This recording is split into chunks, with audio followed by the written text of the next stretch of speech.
भारत माता की, भारत माता की धन्यवाद। कान्हा उपवन की इस पावन भूमि में आज के शुभ दिन पर ये 10वां पंचगव्य महासम्मेलन, पंचगव्य चिकित्सा महासम्मेलन, सुबह में वैसे तो बहुत बढ़िया उद्घाटन हो गया। मुझे गुरुजी श्री निरंजन वर्मा जी ने सुबह 4:30 बजे से लेकर के 7:30 पौने 8 बजे तक हमारा जो पहला सत्र हुआ, बहुत बड़ी प्रसन्नता हुई। गुरु मंत्र, गुरु स्तुति, बाद में यज्ञ हवन, बाद में आपका संभाषण और बाद में मेडिटेशन। कहते हैं ना कि well beginning is half done. ऐसा बहुत अच्छा इस 3 दिवसीय जो सेमिनार है, कॉन्फ्रेंस है, उनका एक शुभ मंगल प्रारंभ हो गया। अभी सुबह में भी यहाँ हम जब देख रहे हैं उद्घाटन दिव्य प्रागट्य से हुआ, हमारा सब अतिथियों का स्वागत किया गया। ऐसे इस आज के पहले दिन के पहले सत्र के इस कार्यक्रम में हमारे बीच उपस्थित जिन्होंने ये पंचगव्य एसोसिएशन, डॉक्टर एसोसिएशन कहो या तो कांचीपुरम की विद्यापीठ, और पंचगव्य को, गौ माता को पूरे देश और दुनिया में प्रचलित करके सही में गौ सेवा क्या है उसके बारे में बहुत चिंतन मनन और कार्य कर रहे हैं। ऐसे पूज्य आचार्य निरंजन वर्मा जी हमारे बीच में मेरे ही जैसे अतिथि विशेष रूप से पधारे हैं। झारखंड से श्री डॉक्टर रणजीत सिन्हा जी, उनकी धर्मपत्नी भी इधर है। स्वामी सिद्धराज आचार्य जो पधारे वृंदावन से, सुबह से हमारे साथ है, वो भी पंचगव्य सिद्ध है। साथ में मोहनलाल बजाज जी जिनके बारे में बताया गया, तमिलनाडु में रहते हैं, राजस्थानी समाज से हैं, लेकिन बहुत कुछ सेवा की प्रवृत्ति वहाँ पूरे तमिलनाडु में, चेन्नई में कर रहे हैं। उपस्थित सभी महानुभाव, सामने भी बहुत ऐसे महानुभाव भी होंगे, पंचगव्य सिद्ध डॉक्टर्स भी होंगे, गौ सेवा से जुड़े हुए सभी वंदनीय भाई और बहनों, खूब प्रसन्नता का विषय है कि आज के इस सम्मेलन में मुझे उपस्थित रहने का एक अवसर प्राप्त हुआ है। वैसे तो मुझे पूरे 3 दिन रहना था, लेकिन जैसे आप सबको पता है मैं गुजरात से हूँ। गुजरात में काफ़ी पॉलिटिकल हलचल और इलेक्शन के नाते मैं 1 दिन निकाल करके आया हूँ आपके बीच में।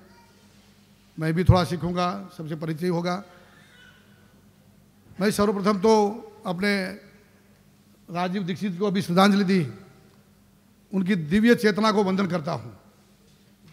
और गुरुजी, मैं कहता हूँ आपको कि मैं जब पॉलिटिक्स में भी नहीं था, एक कैंसर सर्जन के नाते राजकोट में प्रैक्टिस करता था, और हमारा एक ट्रस्ट है अरविंद भाई मणियार जन कल्याण ट्रस्ट, उनके नाते हम अलग अलग ऐसे महानुभावों को, स्टालवार्ड को व्याख्यान माला में बुलाते थे, अभी भी बुलाते हैं। तो 1990s की बात करता हूँ, उस समय हमने आदरणीय श्री राजीव दीक्षित का प्रवचन रखा था राष्ट्रीय शाला में, महात्मा गांधी जी जिन्होंने शुरू की थी। और हमें पता नहीं था, हमें तो ऐसा मानते थे कि 1 घंटा ज़्यादा से ज़्यादा कोई आदमी बोलता है मैक्सिमम, और 1-1.5 घंटे में हमारा कार्यक्रम पूरा हो जाएगा। लेकिन लगातार रात को 9 बजे से लेकर के रात को 12 बजे तक 3 घंटा अविरत वाणी प्रवाह, और एक भी शब्द रिपीट न हो, और जितनी बातें उन्होंने की उस समय, मुझे लगता है कि इतना एक बहुमुखी व्यक्तित्व। बाद में तो हमारा बहुत अच्छा परिचय भी रहा, मित्रता भी रही। बाबा रामदेव जी से जुड़े तब तक भी हमारा अच्छा परिचय और अच्छी बात मिलते रहते थे। बाद में मैं पॉलिटिक्स में गया तो वहाँ भी हमारा कुछ न कुछ बातें होती रहती थी कि सरकार में कैसे आयुर्वेद हो, पंचगव्य हो, बाकी की गौ सेवा हो, और विभिन्न उनके पास तो अनेक विषय थे। ऐसे विषयों को लेकर के देश हित के लिए, राष्ट्र हित के लिए और जन कल्याण के लिए क्या क्या करना चाहिए, मैं मानता हूँ कि ये तो एक बड़ी यूनिवर्सिटी थी। उनके पास कोई भी सब्जेक्ट रखो, इस सब्जेक्ट को न्याय देते थे। ऐसे राजीव दीक्षित जी को हमें सही में तो हमारे देश के लिए और समग्र विश्व के लिए एक खोटी है, लॉस है हमारे लिए। बहुत छोटी उम्र में हमसे चले गए, लेकिन मैं मानता हूं कि उनकी दिव्य आत्मा फिर से ही, वो बार बार कहते हैं कि पुनर्जन्म तो लेकर के फिर इस देश सेवा के लिए, राष्ट्र सेवा के लिए और समग्र जीव सेवा के लिए यहाँ अवश्य आकर के यही काम करेंगे। इस बात की उनको श्रद्धांजलि देते हुए मैं आज जो अपना विषय दिया गया है उसके विषय पर आता हूँ। देखिए, गौ सेवा का विषय हम सब यहाँ बैठे हुए सब लोग जानते हैं, गौ सेवा से जुड़े हुए भी हैं। दो तीन बातें मुझे पहले, मैं जब सरकार की बात करूँ उसके पहले खास मुझे कहनी है कि हम सब, मैं एलोपैथी डॉक्टर हूँ, मैकोले ब्रांड वैसे कहा जाए तो, ठीक है ना स्वामी जी? लेकिन गौवार हूँ, गांव में किसान परिवार में जन्मा हूँ, बिल्कुल गांव में। आज भी खेती करता हूँ, आज भी मैं बैल चला सकता हूँ, आज भी मैं सभी काम, खेती का काम कर सकता हूँ। लेकिन डॉक्टर होने के नाते एलोपैथी डॉक्टर, लेकिन जब जब समाज सेवा का एक दायरा मिला तो ब्रॉड माइंडेडनेस होने के कारण, हमारे संस्कृत में भी कहा गया है ना, आनो भद्रा कृतो यंतु विश्वतः, जहाँ से अच्छी बात है उनको एक्सेप्ट करो, स्वीकार करो।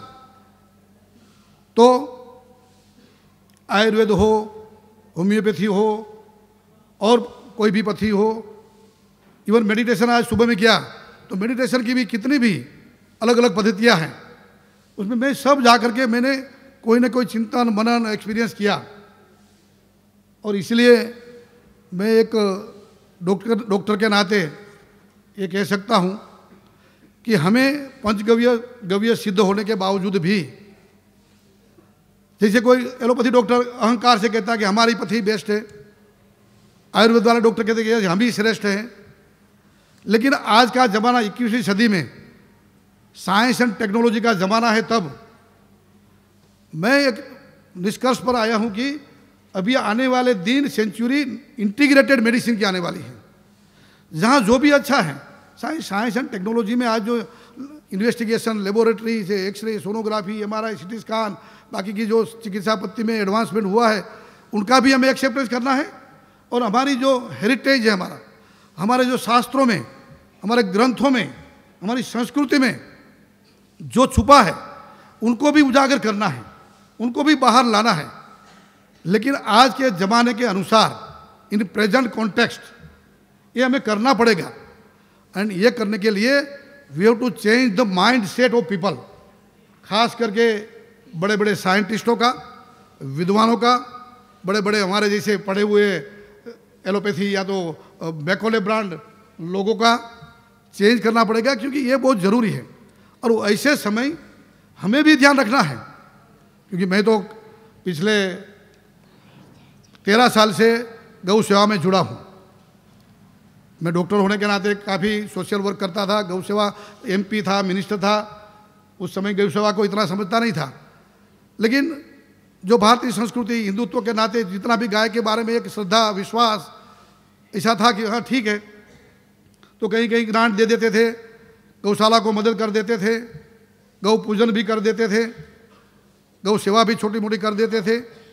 लेकिन गौ सेवा आयोग गुजरात के अध्यक्ष होने के बाद मुझे जो साइंस समझने आया गौ सेवा का इतना बड़ा व्याप है, इतना बड़ा क्षेत्र है, इसके बारे में जब पता चला तो मुझे लगा कि इनको साइंस और स्पिरिचुअलिटी के साथ जोड़ करके न केवल देश का, न केवल हमारा ह्यूमन बीइंग का, लेकिन कहते हैं ना कि यूनिवर्स, पूरे विश्व का कल्याण, और विश्व से आगे मैं कह सकता हूँ पूरे ब्रह्मांड का भी कल्याण। कि तो गावो विश्व से माता रह कहते हैं, और गावो देवता की भी माता है। तो ऐसी गौ माता को समझने का जो अवसर मिला, उनके आधार पर और बाद में मुझे सरकार में जाने की, सरकार में ये काम करने का मौका मिला, तो सरकार में पॉलिटिशियन से लेकर के ब्यूरोक्रेट का माइंडसेट चेंज करके उनके साथ एविडेंस बेस्ड शास्त्र की बात और साइंस की बात जोड़ करके उनको समझाना पड़ा कि भाई आप जो चाहते हो ना कि भाई हमें तो मानव कल्याण करना है, हमें तो देश को, राज्य को, हमारे लोगों को बचाना है, हमारे लोगों को पोषित करना है, कुपोषण, हमारे लोगों का आरोग्य अच्छा करना है, हमारे लोगों को, हमारी ज़मीन को जो कुपोषित है, जो जहरी बन गई है, उनको अच्छी करना है, हमारे पर्यावरण की रक्षा करना है। आप मानते हो ना? तो मानते, हाँ सर सही बात है, अभी ये भी करना चाहते हैं। जल, जमीन, जंगल, जानवर और जन, उनकी रक्षा करना है, तो क्या सही बात है। तो ये सब समाहित है हमारी गौ सेवा में, गाय में, गौ पंचगव्य में। तो क्यों आप मना करते हो? तो क्यों आप उनका साइंस नहीं जानना चाहते? और उनके आधार पर हमने पूरे एक एक विषय को लेकर के, गौ रक्षा का विषय हो, गौ पालन का विषय हो, गौ संवर्धन का विषय हो, गौ आधारित उद्यमिता का, क्यों लोग कहते हैं ना कि भाई कोई भी योजना की सरकार की होती है तो बोलते हैं कि भाई हमें रोजगारी मिलेगी कि नहीं, हमारी इनकम बढ़ेगी कि नहीं, हमारा किसान का कल्याण होगा कि नहीं। तो ये एंटरप्रेन्योरशिप, गौ आधारित उद्यमिता की बात हो, गौ आधारित कृषि की बात हो, गौ आधारित पर्यावरण रक्षा की बात हो, और गौ आधारित आरोग्य की बात हो, और उसमें साथ में ओवरऑल डेवलपमेंट, जो इंटीग्रेटेड डेवलपमेंट मॉडल बोलते हैं, यूनाइटेड नेशंस के 17 सस्टेनेबल डेवलपमेंट गोल्स है। यूनाइटेड नेशंस जो पूरे वर्ल्ड की चिंता करते हैं, उन्होंने कहा कि पूरे विश्व का कल्याण करने के लिए उन्होंने 17 बिंदु दिए, 17 पॉइंट्स। उनमें ये सभी पॉइंट जो आ जाते हैं कि कैसे पूरा विश्व एक सुखी, समृद्ध, संस्कारी, सुशिक्षित, स्वस्थ और आत्मनिर्भर हो, और इसके लिए क्या क्या काम करने चाहिए, एक पूरा मॉडल डॉक्यूमेंटेशन है। मैंने वो पढ़ा और उसके आधार पर मैं कह सकता हूँ कि पूरा गौ सेवा के जितने भी विभिन्न आयाम हैं, गौ सेवा के जितने बिंदु हैं, हमने भी भूल करके गौ सेवा को एक सीमित बना दिया, लिमिटेड गौ सेवा, यानी कि बस रोटी दे दो, थोड़ा सा दान दे, पुण्य दे दो, बस हाथ फेर लो, पूजन कर लो। ये गौ सेवा का एक तनिक मात्र है, इतने से गौ सेवा नहीं होती। गौ सेवा के जितने भी आयाम है बहुत सारे, उनको कैसे कार्यान्वित करना, और उनमें जन जन के साथ जोड़ करके, केवल गवर्नमेंट का काम नहीं है, गवर्नमेंट हो, सामाजिक संस्थाएं हो, जन प्रतिनिधि हो, और खुद जन समुदाय हो, सबको जोड़ करके ये काम करने से सही रिजल्ट आएगा। और इसके लिए मैं धन्यवाद करूंगा अपने प्रधानमंत्री आदरणीय मोदी जी का।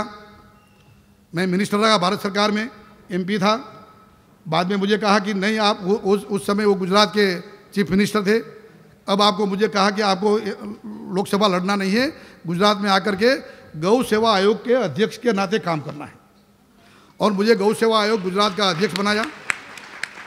और मैं अभी जो कह रहा हूँ ना, वो सब समझने का, गाय को छोटे से छोटे किसान अपने गोपालक के कस्बे में गया और बड़े से बड़े धर्माचार्यों के साथ और बड़े से बड़े साइंटिस्टों के साथ बड़े बड़े यूनिवर्सिटी में जा करके गाय को समझा, और साइंस, स्पिरिचुअलिटी और इकोनॉमिक्स सबको साथ में लेकर के कैसे सही में गौ सेवा को सरकार के साथ जोड़ करके काम किया जा सकता है, उनका अनुभव वहाँ लिया। बाद में मोदी जी प्रधानमंत्री बन गए, तो प्रधानमंत्री बनने के बाद मुझे उन्होंने कहा कि अब तुम्हारा गुजरात का जो मॉडल है, गुजरात में जो गौ सेवा में काम किया है अलग अलग बिंदु पर, वो राष्ट्र लेवल पर करना है।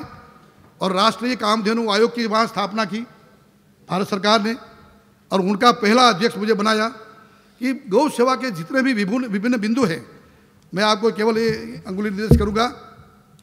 ये 2 साल का हमारा डॉक्यूमेंटेशन है, भारत सरकार और अलग अलग राज्यों की सरकार क्या क्या करती है और क्या क्या कर सकती है, जो आज का मेरा अभी का विषय है। ये सब इसमें केवल बिंदु पॉइंट दिए हैं, उनका विस्तृत काम इसमें नहीं है, केवल एक झांकी है, ग्लिम्पसिस है कि हम भी सबको ये यहाँ जितने भी हम गौ सेवा हमारे दिल में है, हमारी रियली में हम एक करुणा के साथ, एक समझ के साथ, भावना के साथ, धर्म हो, अध्यात्म हो, वो मैं अध्यात्म की बात भूल गया, इकोनॉमिक्स और स्पिरिचुअलिटी भी है अल्टीमेटली। ये सब बिंदुओं को लेकर के हम सबको गाय को अच्छी तरह से समझना होगा, गाय को पढ़ना होगा और उनके साथ साथ कार्यान्वित करना होगा। और उसमें अलग अलग सरकार, अलग अलग भारत सरकार हो या तो गुजरात अलग अलग स्टेट गवर्नमेंट हो, क्या क्या कितना कितना काम करती हैं। मैंने जब ये शुरू किया तो लगभग 1 या 2 मिनिस्ट्री के अलावा 40 मिनिस्ट्री, यानी कि कोई मिनिस्ट्री ऐसी बाकी नहीं है कि जहां गाय को हम टच नहीं करते। गाय को जोड़ सकते हैं, गाय गौ सेवा उनके विषय में आती ही है। और इसके बारे में मैं आज आपको थोड़ा सा ग्लिम्पस दूंगा कि कितने विषय में। देखिए, हाँ, दूसरी बात, कभी कभी हम एक अलग प्रकार की क्रिटिसिज्म करते हैं कि सरकार कुछ नहीं करती, सरकार कुछ नहीं करती, लेकिन ये भी गलत है। और मैं कहूँगा कि सरकार सब कुछ करती है, सब कुछ करती है, वो भी गलत है। सब लोग अपने अपने प्रयास, हम कहते हैं बूंद बूंद से सरोवर भरे, सब लोग अपने अपने प्रयास कर रहे हैं। लेकिन ज़रूरत है आज ऐसे अलग अलग विषय को लेकर के संकलित करके, इंटीग्रेशन करके एक पूरा रूफ टॉप, एक पूरा अम्ब्रेला बना करके पूरे देश में सबको जोड़ने की आवश्यकता है। और उसमें गवर्नमेंट का भी बड़ा रोल हो सकता है। गवर्नमेंट की गौ सेवा आयोग, गौ सेवा के लिए आपने जो मुझे दिया है कि गौ वंश के लिए भारत सरकार की, यानी कि सरकारों की क्या मंशा, सरकार क्या कर सकती है, क्या करती है, क्या करना चाहिए। तो उनमें पहली मिनिस्ट्री आती है nodal ministry, animal husbandry, dairy. दूसरी मिनिस्ट्री आती है फार्मर्स, यानी कि agriculture ministry and farmers and dairy. और बाद में तीसरी जो होम मिनिस्ट्री से लेकर के एक भी मिनिस्ट्री बाकी नहीं जहां गौ सेवा का कोई न कोई बिंदु, गौ सेवा के लिए कोई न कोई कार्य न हो रहा हो या तो न कर सकते हो। उनको करना पड़ेगा, नहीं करते हैं तो, और करते हैं तो उनको विस्तृत करना पड़ेगा। कहीं पॉलिसी मैटर है, कहीं स्कीम्स हैं, कहीं ग्रांट है, कहीं आत्मनिर्भरता की बात है, कहीं समृद्धि की बात है, कहीं संस्कारिता की बात है, कहीं शिक्षा की बात है, कहीं स्वावलंबन की बात है। तो ये अलग अलग विषय पर, कहीं उद्यमिता की बात है। तो ये सब मिनिस्ट्री कुछ न कुछ करती हैं। और मेरा प्रयास ये रहा, अलग अलग मिनिस्टर को मिल करके, प्रधानमंत्री से मिल करके, अलग अलग स्टेट के चीफ मिनिस्टर, वहाँ के गवर्नर, वहाँ के मिनिस्टर, वहाँ के सेक्रेटरी, वहाँ के एनिमल हस्बेंड्री के सेक्रेटरी, वहाँ के विविध एनिमल हस्बेंड्री के डायरेक्टर और धरातल पर वेटरनरी डॉक्टर और आप और हमारे जैसे गौ सेवक, गौशालाएँ, गौवीय सिद्ध हो या साइंटिस्ट हो, इन सब को जोड़ने का काम हमने किया। और उसमें जो नटशेल में मैं आपको बताऊंगा कि कितना कितना हम काम कर सकते हैं, ताकि आप और हम सबको भी पता होना चाहिए कि ये काम हम कर सकते हैं। ज़रूरत है हमारी मंशा की, हम अपने स्टेट में, अपने डिस्ट्रिक्ट में, अपने एरिया में कौन से विषय पर किसका कांटेक्ट करके हम ये स्कीम को या तो हमारे विषय को कैसे मैं कार्यान्वित कर सकता हूँ, ये बात आपको और हमको समझनी है और बड़ी गंभीरता से विषय को लेना है।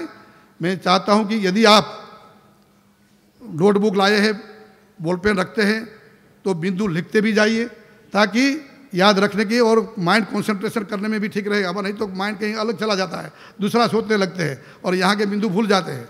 तो ऐसा न हो, इसलिए आज मैं जो शुरुआत करते हैं हम एनिमल हस्बेंड्री मिनिस्ट्री से, पशुपालन मंत्रालय। भारत सरकार ने, जैसे मैंने कहा, गौ रक्षा के लिए अभी से शुरू ऐसा नहीं है। आज़ादी के समय में और आज़ादी के पहले भी अनेक राज्यों में गौ हत्या प्रतिबंध था।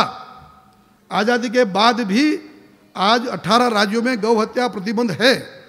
हमारे संविधान में, स्टैट्यूट में 1947 में जब भारत आज़ाद हुआ, उसी समय जो हमारा संविधान बना, उसमें भी जो चैप्टर 48A और 51 आर्टिकल है, उसमें भी गौ रक्षा की और गौ हत्या न होने की स्पष्ट बात लिखी हुई है। जीव दया की बात लिखी हुई है, करुणा की बात लिखी हुई है। गौ से कितना समाज का, देश का, कृषि का कल्याण हो सकता है, उनकी बात भी इसमें लिखी हुई है। लेकिन थोड़ा सा दुर्भाग्य हमारा रहा कि कृषि और पशुपालन और गांव हमारी प्रायोरिटी में नहीं रहे उस समय। और उद्यमिता बाकी की प्रायोरिटी रही, इसलिए जो डेवलपमेंट होना चाहिए था वो नहीं हुआ। लेकिन आज भी गौ रक्षा के लिए बहुत से स्टेट में ऐसा गौ रक्षा प्रतिबंध कानून है, गौ रक्षा के लिए अच्छा कार्य हो रहा है। हमें गौ रक्षकों को भी अच्छी ट्रेनिंग देने की आवश्यकता है। उनका भी हमने सेमिनार किए, वेबिनार किए, उनके लिए पुस्तिकाएं निकाली कि कितने आर्टिकल अपने अपने स्टेट के।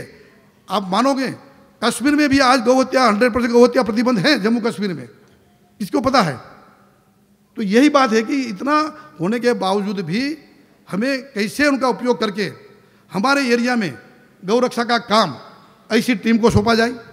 सुप्रीम कोर्ट से लेकर के अलग अलग हाई कोर्ट में बहुत से ऐसे हमारे एडवोकेट हैं जो फ्री ऑफ सर्विस देते हैं कि गौ रक्षा की बात है, हम आपका केस लड़ेंगे। हमारे गौ रक्षक जहाँ एक गाय को, गौवंश को पकड़ते हैं, कत्लखाने जाते हुए, उनको पकड़ करके उनका कैसे उनको दंड हो, ज़्यादा मैक्सिमम फाइन हो, मैक्सिमम सजा हो, उनके लिए लड़ते हैं। लेकिन हमारे पास ही नॉलेज नहीं है, हमारी पुलिस को नॉलेज नहीं है। तो पुलिस के लिए हमने अच्छे से सेमिनार किए, उनकी कॉन्फ्रेंस की, उनके भी वहाँ से भी आदेश निकलवाए होम मिनिस्ट्री से। बहुत सी आज आपको पता नहीं होगा कि भारतवर्ष में मोर देन 47 जेल में गौशाला है। गौशाला इन जेल, भारत सरकार की हो, स्टेट गवर्नमेंट की जेल हो, वहाँ भी गौशाला है। ये गवर्नमेंट काम करती है और गौशाला में अच्छा गौ सेवा का काम हो रहा है। और उनके आधार पर गौ रक्षा और बाद में वहाँ के कैदियों का माइंड सेट चेंज, वहाँ उनसे काम करवाना, उनसे पंचगव्य प्रोडक्शन करवाना और वो पंचगव्य प्रोडक्शन का आउटलेट करके सेल करने का, बिक्री करने का काम भी वही अपने जेल कैदी करते हैं। ऐसा एक माइंडसेट और पूरा एक नया वातावरण, नया एक फिलोसॉफी। और हमने तो बाद में होम मिनिस्ट्री को कहा कि पूरे देश में जहाँ जहाँ जितनी भी ऐसी गौशाला जेल है, जहाँ बहुत बड़ा कैंपस है, वहाँ गौशाला शुरू की जाए। आपको भी मेरी अपील है, अपने एरिया में ज़रा देखो, अपने स्टेट में देखो, कहीं ना कहीं 1 या 2 ऐसी जेल में गौशाला होगी, उनकी विजिट करिए, वहाँ कैदियों को ट्रेनिंग दीजिए, पंचगव्य उत्पाद की बात कराइए और उत्पाद के आधार पर उनको वहाँ रोजगार मिले।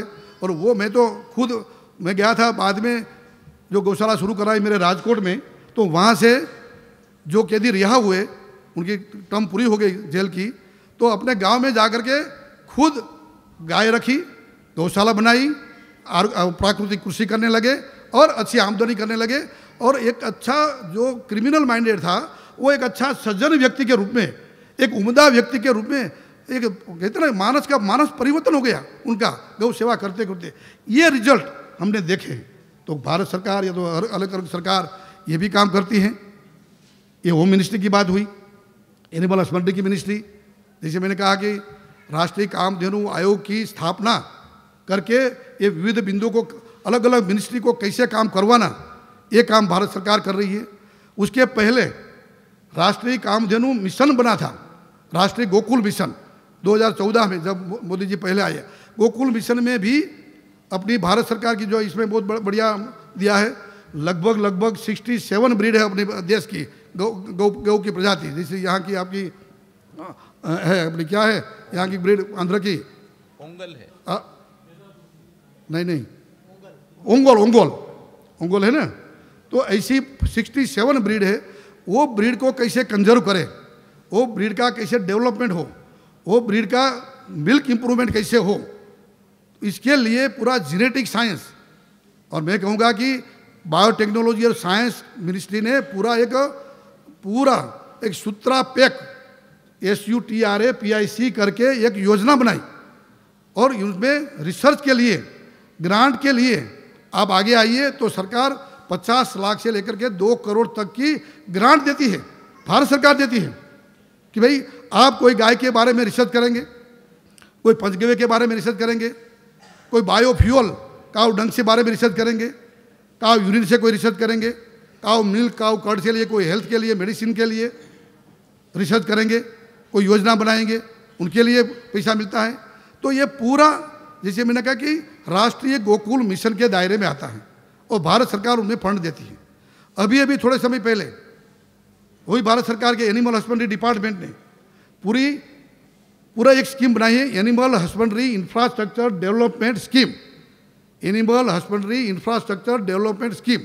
और उसके आधार पर न केवल ब्रीड इंप्रूवमेंट, ये अपने गाय की प्रजाति को डेवलप करने के लिए इतना नहीं, उसमें तो बड़ी लैब बनानी हो, अपना सीमेंट कलेक्शन करना हो, सीमेंट डोज बनाना हो, जेनेटिक के लिए रिसर्च करना हो और डोज बना करके आईटी का रिसर्च करना हो, गाय माता के लिए गाय के दूध, दही, घी, गौमूत्र, गोबर, पूरे गाय की एनाटॉमी, फिजियोलॉजी, गाय की बायोकेमिस्ट्री, उनका रिसर्च करना हो।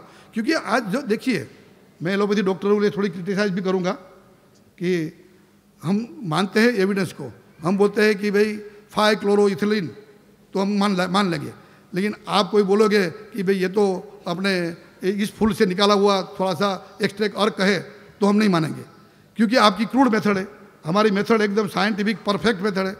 तो हमें ये भी देखना पड़ेगा। आज पंचगव्य चिकित्सकों का सम्मेलन है, तब मेरा एक सुझाव भी है, राय भी है और नम्र अपील भी है, विनम्र अपील है कि हम कल परसों में सर हम गौशाला में बैठे थे, मेरी गौशाला में, तो वहाँ एक बायोपेस्टिसाइड का, वो हर्बल बायोपेस्टिसाइड का एक इतना बोतल बढ़िया सा बना हुआ हमारे एक फ्रेंड लाए और मुझे कहा कि वल्लभ भाई, मैं ये बायोपेस्टिसाइड मेरी ये अपने जो मिर्ची है बहुत बढ़िया सी, और हल्दी का उनका खेत था उसमें डालने जाने वाला। तो मैंने उनका नाम पढ़ा तो उसमें हमारे एलोपैथी का नाम थे। बाद में मैंने इसमें फोटोग्राफ भी लिया, बाद में मैंने फिर गूगल से डाला कि भाई ये है, तो उनका एलोपैथी में एलोपैथी नहीं, हमारे हर्बल में आयुर्वेद में क्या नाम है, तो क्या निकला पता है आपको? इसमें निकला अपना ये कैक्टस बोलते हैं ना, कैक्टस, इसमें निकला हल्दी, इसमें निकला अपना धतूरा, इसमें निकला करंज। तो ये सब हमारे खेत के आसपास ही थे, सभी आइटम उसमें ही निकली। उन्होंने उनमें से एकदम एक्सट्रैक्ट करके हमारे एलोपैथी के अनुसार उनका मिलीलीटर में और मिलीग्राम में बना करके सॉल्यूशन दिया, और 1400 रुपया का था इतना सर, 1400 रुपया, जो शायद मैंने उस किसान को बोला कि चल एक बराबर बैरल भर, और उन्होंने बैरल, मैंने कहा गौमूत्र वाला, गोबर वाला बैरल भर, और उसमें यह आंकड़ा अलग अलग प्रकार की वनस्पतियाँ खेत में ही थी सब, मैंने कहा ला करके इसमें डाल करके 5 दिन घुमाओ, रखने के बाद 5 दिन के बाद आप प्रयोग करो। आप आधे खेत में इस दवा का प्रयोग करना और आधे खेत में आपने हम जो बनाते हैं इसी में से लेकर के उनकी दवा का प्रयोग करना, और दोनों का क्या रिजल्ट आता है देखना। तो ये बात हमें आजकल आने वाले दिनों में करनी पड़ेगी, लेकिन बहुत पर्टिकुलरली चौकसाई के साथ, एकदम स्पेसिफिकेशन के साथ। और अभी कभी हम भी बोल देते हैं, ये बोलना नहीं चाहिए हमको कि भाई आयुर्वेदिक दवा की, पंचगव्य दवा की कोई साइड इफेक्ट नहीं है। अरे भाई, हम भी बोलते हैं कि अति सर्वत्र वर्ज्य थे, हम बोलते हैं ना, तो अति कोई भी है वर्ज्य है। अब एक साथ में एक डिब्बा घी पी जाओगे तो अच्छा रहेगा, अब एक साथ में कोई भी दवाई पी लोगे तो ठीक रहेगी। अगर कोई भी हर्बल हो, उनका हरेक का प्रमाण होता है, हरेक की साइड इफेक्ट यानी एक्स्ट्रा टॉक्सिसिटी तो होती है। तो इसलिए हमें कभी ऐसा नहीं बोलना है कि भाई हमारी पंचगव्य दवा बिल्कुल निर्दोष है। पंचगव्य दवा निर्दोष है तब तक कि जो सप्रमाण हो, इफेक्टिव डोज में हो और सही मात्रा में हो, तो अच्छी बात है। नहीं तो, और वहाँ भी कॉम्बिनेशन भी अच्छा हो, एक दूसरे का कॉम्बिनेशन कर लेंगे तो वो भी बिगड़ जाती है। तो ये सब बातें हमें ध्यान रख करके आने वाले दिनों में काम करना होगा। तो मैं बात कर रहा था इंफ्रास्ट्रक्चर डेवलपमेंट स्कीम की, उसमें आप मिल्क के लिए भी, यदि आपको मिल्क प्रोसेसिंग यूनिट डालना है, आपको मिल्क की डेयरी डालना है, आपको मिल्क के बारे में रिसर्च करना है, आपको मिल्क के डिस्ट्रीब्यूशन करना है, आपको मिल्क का अलग अलग जूस बना करके, अलग अलग टेस्ट बोलते हैं टेस्टी सिरप, वो बना करके आपको कोई बिजनेस करना है, तो स्टार्टअप के लिए उनके नाम दिया है स्टार्टअप, मोदी जी का आप सबको पता होगा। तो स्टार्टअप एक MSME करके जो मिनिस्ट्री हो, तो स्टार्टअप में आपको लोन मिल सकती है, आपको ग्रांट मिल सकती है, आपको सब्सिडी मिल सकती है, आपको एग्जीबिशन जब बेचना है तो मार्केटिंग के लिए बड़े बड़े जो मेले लगते हैं उसमें आपको स्टॉल मिल सकता है, आने जाने का किराया मिल सकता है। आजकल अभी 14 नवंबर से 27 नवंबर तक दिल्ली में बड़ा प्रगति मैदान में मेला लगता है, पूरे देश में नेशनल एक्सपो होता है, उसमें बहुत से हमारे ऐसे पंचगव्य के स्टॉल पहली बार लगे हैं, लोग फ़ायदा उठाने लगे हैं। वो गवर्नमेंट की स्कीम है, गवर्नमेंट की मंशा है कि आइए। हमारा एक लड़का है उत्तराखंड का, चौधरी नीरज चौधरी, लड़का छोटा, मुझे एक बार रात को 12 बजे फ़ोन आया दिल्ली में, मैं अपने घर पे था, कि सर मैं आपको एक कोई आइटम बताना चाहता हूँ। मैंने कहा क्या है? तो कि मैंने गाय के गोबर से अलग अलग मूर्तियाँ बनाई हैं, तो मैं दिखाना चाहता हूँ। तो मैंने कहा तू फोटो बता चल वीडियो में। तो वीडियो में रात को 12 बजे उन्होंने फ़ोटो बताई और हमने देखा कि भाई तो सही बात है। मैंने कहा तू कहाँ रहता है? तो कि मैं उत्तराखंड। मैंने कहा कितना रास्ता है? तो कि 5 घंटे का। मैं कहा रात को बैठ जा, अभी आ जा सुबह में 8 बजे मेरे पास आ गया। मैंने कुछ समझा, मुझे तो विषय मिल गया काव एंटरप्रेन्योरशिप का। गाय के गोबर को कोई समझते नहीं थे, मैं बात कर रहा हूँ 2019 की 19 में। तो जो समझता नहीं था गाय को गोबर को, जो वेस्ट मानते थे, उनको वेस्ट को वेल्थ में कैसे कन्वर्ट किया जाए। तो वेल्थ में कन्वर्ट करने के लिए उनके गाय के गोबर से उनका चूर्ण बना करके मिक्सचर, उनमें बाकी के बाइंडिंग एजेंट डाले और एक बना दिया अपना क्या बोलते हैं मॉड्यूल को बना प्रेस करने के लिए बनाना पड़ता है ना, तो वो बना करके पूरी गणेश की मूर्ति, लक्ष्मी की मूर्ति, मोदी जी का फोटो बना दिया। अलग अलग प्रकार की अनेक आइटम बना करके गाय के गोबर से उन्होंने एक बड़ा एंटरप्रेन्योरशिप स्टार्टअप का काम शुरू किया था। मैंने IVRI बरेली, भारत सरकार की इंस्टीट्यूट है, Indian veterinary research institute Bareilly में, यूपी में, उनके डायरेक्टर से बात करवा के उनको 17 लाख रुपया का स्टार्टअप में पूरा सब्सिडी, लोन भी नहीं, पूरी ग्रांट 17 लाख रुपया की विदिन 3 मंथ दिलवा दी। और आज पूरे देश का वो लड़का स्टार्टअप का, काव डंग स्टार्टअप का ये एंटरप्रेन्योर एक मॉडल बन गया है। आप वीडियो में देखेंगे, उनका नाम सुनेंगे, नीरज चौधरी डालेंगे तो आ जाएगा। तो नीरज चौधरी से तो आज, और वो हर महीने ऐसी बैच को ट्रेनिंग देता है, जैसे पूज्य गुरुजी दे रहे हैं गवी सिद्ध के लिए, तो वो ट्रेनिंग देता है गाय के गोबर से कैसे आइटम बनाई जाए, कैसे उनमें क्या क्या अलग अलग प्रकार के नुस्खे हैं। तो आज करीब करीब 300 से ज़्यादा आइटम गाय के गोबर से बनती है और भारत सरकार की उसमें लोन मिलती है, सब्सिडी मिलती है। और इसके लिए हमने MSME ministry, micro small and medium scale industries, उसमें हमने ये गाय के गोबर, क्योंकि पहले क्या था, केवल मिल्क ही इंडस्ट्री मानी जाती थी, गाय तो के मिल्क, गाय दूध के लिए मानी जाती थी, और दूध के लिए डेयरी इंडस्ट्रीज है, उनमें सब्सिडी लोन NDDB की मिलती है, आपको भी लेना चाहिए, नेशनल डेयरी डेवलपमेंट कॉरपोरेशन और बाकी की जो है। लेकिन गोबर और गौमूत्र के बारे में तो कोई सोचते ही नहीं थे। तो हमने डाला कि MSME में भी गाय के गोबर गौमूत्र से कोई भी आइटम बनाए, इंडस्ट्री करे, तो उनको भी एक MSME में गिनना चाहिए। तो MSME का स्टेटस दे दिया। इनके कारण क्या हुआ, MSME की जो भी लोन, सब्सिडी, ग्रांट, जो भी स्कीम्स, जो अपना khadi and village industries commission है KVIC, उनमें ये इंक्लूड हो गया। और वर्धा से लेकर के, जयपुर से लेकर के, हमारे साबरमती से लेकर के जहाँ जहाँ उनके संस्थान है, वहाँ उनकी ट्रेनिंग शुरू हो गई। वो पंचगव्य की ट्रेनिंग देने लगे, बुलाते हैं लोगों को 20-25 को, 3 दिन की ट्रेनिंग देते हैं आने जाने के। जैसे आप आंध्र में यहाँ रूरल पंचायती राज इंस्टीट्यूट है, मैं आया हूँ वहाँ, तो ऐसे ही ट्रेनिंग देते हैं। और ट्रेनिंग दे करके वो एंटरप्रेन्योर जा करके वहाँ के इंडस्ट्री कमिश्नर, अपने स्टेट के MSME मिनिस्टर या तो सेक्रेटरी, उनको मिल करके उनकी लोन सब्सिडी की पूरी स्कीम समझते हैं। और पहले सभी कोई बैंक लोन नहीं देती थी कि भाई गोबर के लिए क्या लोन दे, उनका तो हमारे पास कोई डेटा ही नहीं है, आप लोन भरपाई कर पाओगे कि नहीं, आप तो फिर NPA हो जाओगे। तो इसीलिए देखिए अभी तो सर ऐसा है, ये इतना देखना, ये अच्छा विषय है, नहीं करेंगे तो अधूरा रह जाएगा। मुझे यदि थोड़ा सा, क्योंकि ये बहुत इम्पोर्टेंट है और मैं जो कह रहा हूँ बहुत प्रैक्टिकली और अच्छी बात कह रहा हूँ, इसीलिए थोड़ा मुझे ज़्यादा समय देना चाहिए। नहीं तो क्या है कि ठीक है भाई साहब, देना है।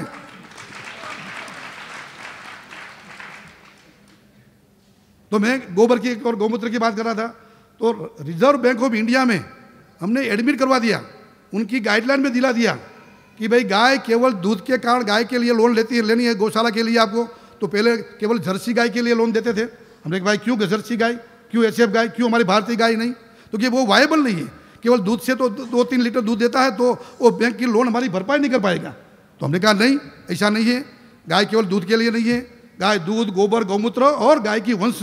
एक गाय हमारी भारतीय गाय 10, 12, 15 बार बियाती है और 3 हर साल में बियाती है। तो एक लड़की, एक बछड़ी या तो बछड़ा आता है तो खेत में बछड़ी आती है, तो फिर 3 साल में गाय बन जाती है। तो ऐसा करके मैंने कैलकुलेशन बताया कि एक गाय उनके जीवन काल में 36 गाय पैदा करती है। कितनी 36। तो उनका भी पैसा गिनो।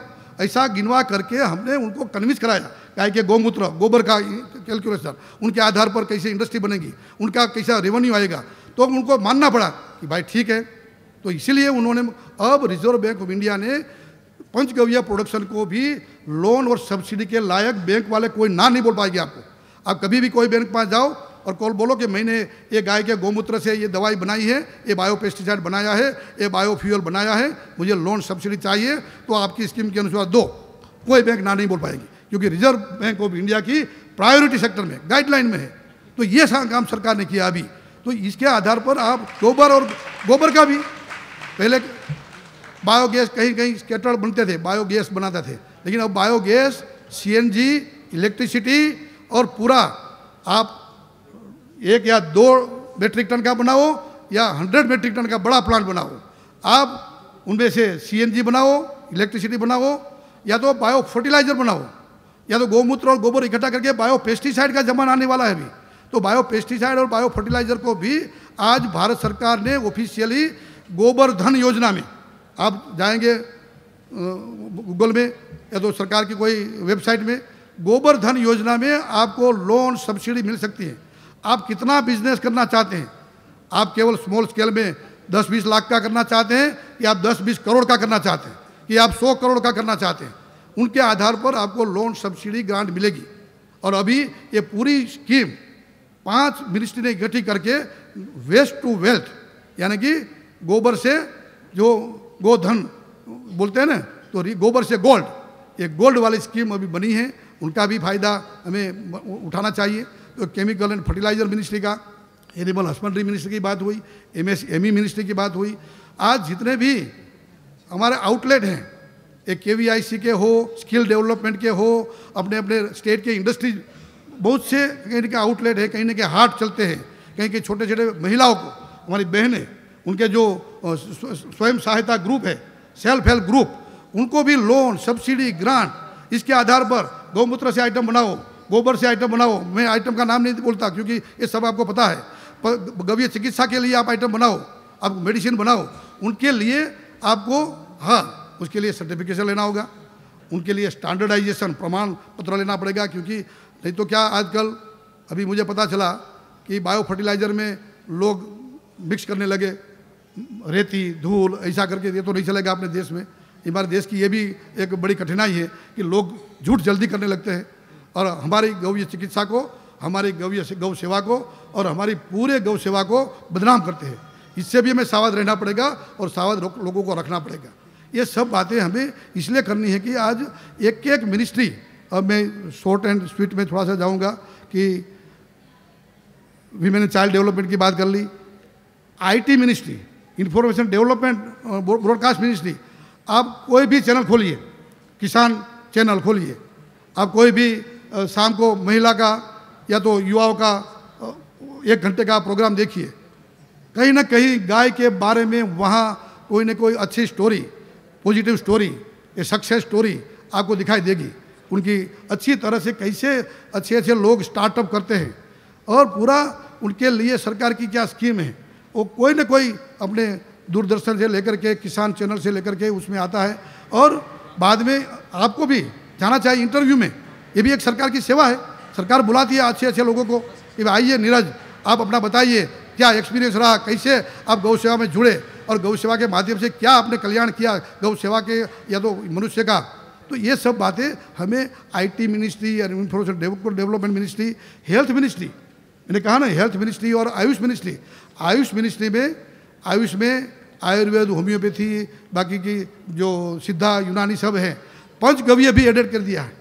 पंचगव्य की आइटम को भी आयुष में ऐड हो गया है और उनके आधार पर कहीं न कहीं पंचगव्य की आप जो कॉम्बिनेशन के साथ कहीं गाय का गौमूत्र को बेस बनाया, कहीं इंटरमीडिएट बनाया, कहीं उनको मेन कंपोनेंट बनाया, कंटेंट बनाया, तो उनके आधार पर जितने भी पंचगव्य फार्मास्यूटिकल, आज बड़ी बड़ी आयुर्वेदिक कंपनियां 10 रुपये से लेकर के 20 रुपये पर लीटर काव यूरिन खरीद रही है। कितना? 20 रुपये का पर लीटर उनको चाहिए, क्योंकि वो तो उनका 100 रुपया बनाने वाले हैं मेडिसिन बना करके, उनमें से एक्सट्रैक्ट करके अलग अलग तत्व। तो ये जो गोल्ड से लेकर के आपको सबको पता है कितना कितना उसमें क्वालिटी है। तो ये बात यानी कि हेल्थ मिनिस्ट्री, आयुष मिनिस्ट्री, उनकी भी स्कीम, उनके रिसर्च के लिए, उनके कहीं ना कहीं एग्जीबिशन के लिए, अभी थोड़े दिन के पहले बाद में गोवा में पूरा नेशनल लेवल का, इंटरनेशनल लेवल का आयुर्वेद एंड पंचगव्य एक्सपो है 8, 9, 10, 11 दिसंबर में।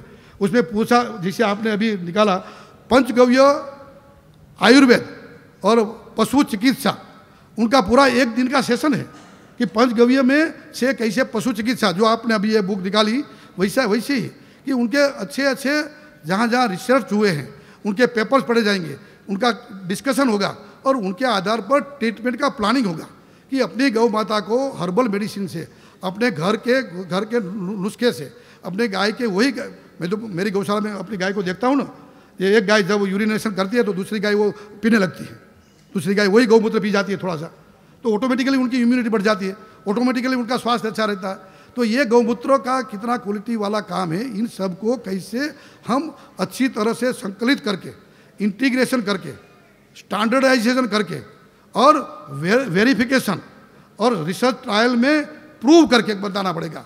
और उनके आधार पर आज बहुत से लड़के आयुर्वेद में हो या तो फार्मेसी में हो या तो MSc करते हो।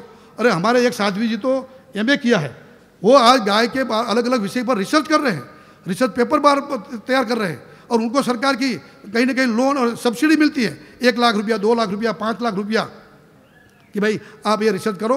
हमारी मेडिकल कॉलेज में पहले कोई नहीं, फार्मास्यूटिकल में कोई, जिसे कहते हैं ना कि एलोपैथी वाले मानते नहीं थे, हमने कहा कि भाई आप कंपैरिजन करो, काव यूरिन से हमारी जो किडनी स्टोन है वो ब्रेक हो जाते हैं और हम एलोपैथी वाले ऑपरेशन करके निकालते हैं। मैंने कहा ट्रायल करो, ट्रायल ले लो और ट्रायल का आधार पर देखो। तो ऐसी ट्रायल करने का लिए भी पैसा मिलता है, अलग अलग ministry, science technology, biochemistry ministry से, अलग अलग UGC से, यूनिवर्सिटी ग्रांट कमीशन से मिलती है, ICMR Indian council of medical research से ग्रांट मिलती है। तो ये सब ग्रांट मिलती थी और है, लेकिन हमें पता नहीं था कि गवर्नमेंट की मंशा क्या है, गवर्नमेंट क्या क्या कर सकती है। हर मिनिस्ट्री में कहीं ना कहीं, एनवायरमेंट फॉरेस्ट मिनिस्ट्री आपको लगे क्या है, अरे हमने कहा कि एनवायरमेंट फॉरेस्ट में आपकी स्कीम है एक अभ्यारण्य बनाने की। मैंने कहा आप केवल सिंह के अभ्यारण्य बनाते हो ऐसा नहीं है, केवल चिता का अभ्यारण्य बनाना ऐसा नहीं है, आपके पास स्कीम है, पड़ी हुई है, आप यूटिलाइज नहीं करते। गौ अभ्यारण्य बनाने के लिए भी वो 25 लाख से ज़्यादा ग्रांट देती है, हमें पता नहीं है। तो हमने मिनिस्टर को कहा कि भाई आप इनको जरा ब्रॉडकास्ट करवाइए, लोगों को प्रचार करवाइए, ताकि ऐसी सामाजिक संस्थाएं आगे आए और गौ अभ्यारण्य बनाए। तो ये सब इंटीग्रेटेड अप्रोच के साथ अलग अलग विषय पे आपको और हमें काम करना पड़ेगा। एग्रीकल्चर में हम सबको जानते हैं, अब तो शुरू हो गया जमाना, बस चलो मैं बंद करता हूँ। ये विषय तो इतना अभी बहुत सी, लेकिन एग्रीकल्चर में भी मैं आपको कहता हूँ कि अभी प्राकृतिक कृषि, ऑर्गेनिक फार्मिंग का जमाना आया है। तो हर सरकार, छत्तीसगढ़ सरकार से लेकर UP सरकार हो कि राजस्थान सरकार हो, गुजरात सरकार हो कि मध्य प्रदेश सरकार हो, यहाँ की तेलंगाना की मुझे पता नहीं है, हर सरकार एक गाय के लिए 25 रुपया से लेकर 30 रुपया यार किसान को देती है हर महीने, पर डे 30 रुपया गाय रखने के लिए, ताकि वो गौमूत्र गोबर से प्राकृतिक कृषि करे। और कृषि करने के बाद तो अलग अलग फायदा मिलता है, वो अलग, कोई बायो फर्टिलाइजर बनाता है टन में, कोई बायो पेस्टिसाइड बनाते हैं, ये जीवामृत बनाते हैं, उनकी भी मार्केटिंग के लिए। तो ये सब अलग अलग बहुत सी स्कीम है, लेकिन अभी समय की मर्यादा है, इसलिए बाकी के बहुत से ऐसे मिनिस्ट्री है, डिपार्टमेंट है, जिसमें भारत सरकार की और अलग अलग राज्य सरकारों की, मैं मानता हूँ कि कोई राज्य सरकार ऐसी नहीं है कि जो अब गाय को छूना नहीं चाहेगी। सबको पता चल गया कि गाय के साथ वोट भी है और गाय के साथ डेवलपमेंट भी है। वो समझ में आ गया है कि गाय से सही में कल्याण हो सकता है, राज्य का, प्रजा का, जनता का, आरोग्य का और पर्यावरण का। तो ये सब के लिए सब सरकार अब धीमे धीमे आ रही है, अपने फोल्ड में आ रही है। हमें भी ध्यान रखना है, हम जहाँ जहाँ हो सके हमारे MP MLA को मिले, हमारे मिनिस्टर को मिले, उनको ये बात समझाए कि आपकी सरकार में, आपके डिपार्टमेंट में ये स्कीम कैसे कर सकते हैं। जरूर पड़े तो मेरा उपयोग करिए, मुझे कहिए तो मैं उनसे बात करूँगा कि क्या क्या अपना मिनिस्टर क्या कर सकता है। हमारे यहाँ झारखंड के हमारे सेक्रेटरी आए हैं, तो मैं उनको भी करूँगा गुजारिश कि आप अपने स्टेट में जा करके गौ सेवा के विभिन्न आयामों में अलग अलग मिनिस्टर और सभी सेक्रेटरी को मिला करके क्या क्या कर सकते हैं, उनका पूरा इसमें दिया गया है ब्यौरा। तो इनका हम लाभ ले सकते हैं। बहुत सी ऐसी स्कीमें आगे आने वाले समय में हम सबको पढ़ना है। मैं आप चाहेंगे तो ये बुक है उनका, मैं थोड़ा सा सॉफ्ट कॉपी आपको दे सकता हूँ, अभी तो 8-10 कॉपी है मेरे पास। सॉफ्ट कॉपी से आप समझ जाएंगे कि क्या क्या हम सरकार की ओर से कर सकते हैं, करना चाहिए। हमने तो गाय के पोस्टल स्टैंप भी छपवाए अब थोड़े समय के बाद सिक्के भी आएंगे, गाय के 1 रुपया 2 रुपया 10 रुपया के सिक्के भी आएंगे। यानी कि प्रचार प्रसार से लेकर के हर तरीके कोई भी नुस्खा गाय गौ सेवा का बाकी न रह जाए। उनके माइंड में हैमरिंग करना है और अधिकारियों को माइंड सेट चेंज करवाना है कि भाई ये आपकी स्कीम आपके भले के लिए, आपके राज्य के भले के लिए और सही में जन कल्याण के लिए। ये हमारे स्वार्थ की बात नहीं है, स्वार्थ के साथ आपका परमार्थ भी है और आपको भी पुण्य मिलेगा। ऐसा करके हम उनको समझा सकते हैं। साइंटिस्टों को भी आपको समझाना है, पत्रकारों को भी आपको समझाना है। पत्रकारों को भी बोलो कि आप पॉजिटिव स्टोरी लिखो कि भाई आप हमारा ये जो हमारी स्टोरी है आप गौमूत्र की, गौशाला की, गौशाला को स्वावलंबन कैसे बनाए, उनके पास गौशाला में जाए। काउ टूरिज्म का कंसेप्ट दिया हमने कि काउ टूरिज्म के नाते हमारे बच्चों को गाय को देखने के लिए गौशाला देखने जाएंगे तो उनका माइंड सेट चेंज होगा।